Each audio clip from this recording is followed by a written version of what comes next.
এরপর আমরা case base type প্রশ্নের 6 দাগের 1 প্রশ্নটি নিয়ে আলোচনা করব।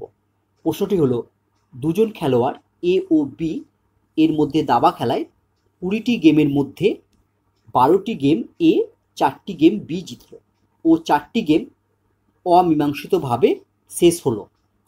3টি গেমের টুর্নামেন্টে বি এর সব গেম জেতার সম্ভাবনা আমাদের নির্ণয় করতে হবে।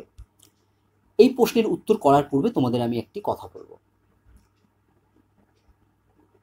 বেশিরভাগ ছাত্রছাত্রীদের মধ্যে এই প্রবণতা লক্ষ্য করা যায় যে স্যার অঙ্কটি করিয়ে দিলেই সেটি তাড়াতাড়ি খাতার মধ্যে টুকে নেওয়া হলেই অঙ্কটি করা হয়ে গেল।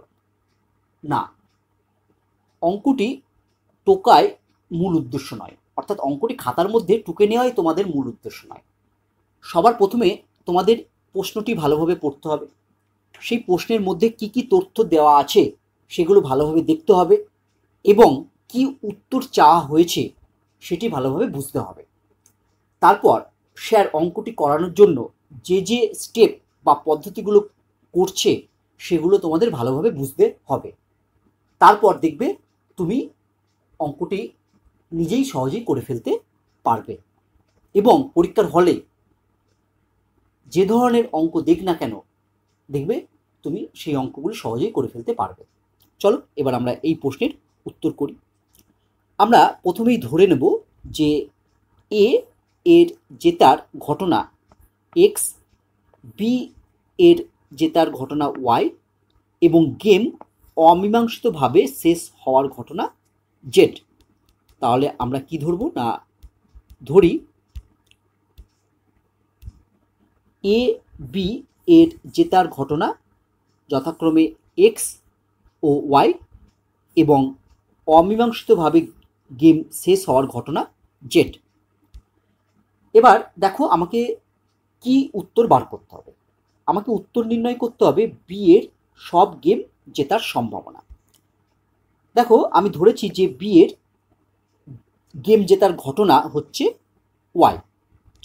তাহলে আমি পি অফ ওয়াই কি লিখতে পারো? পি অফ ওয়াই মানে বি এর গেম জেতার সম্ভাবনা।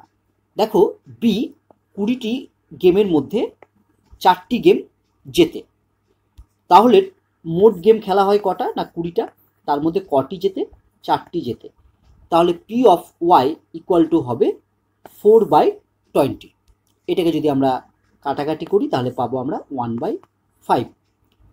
তাহলে এবার লিখব অতএব বি এর সব গেম জেতার সম্ভাবনা ইকুয়াল টু, দেখো একটি গেম খেলা হলে বি এর জেতার সম্ভাবনা হচ্ছে 1/5।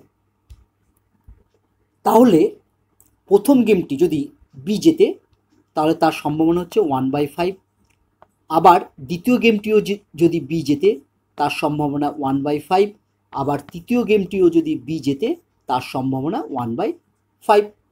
তাহলে বি এর সব গেম জেতার সম্ভাবনা হবে 1/5 ইন্টু 1/5 ইন্টু 1/5। এটাকে যদি আমরা ক্যালকুলেশন করি তাহলে আমরা পাবো 1/125।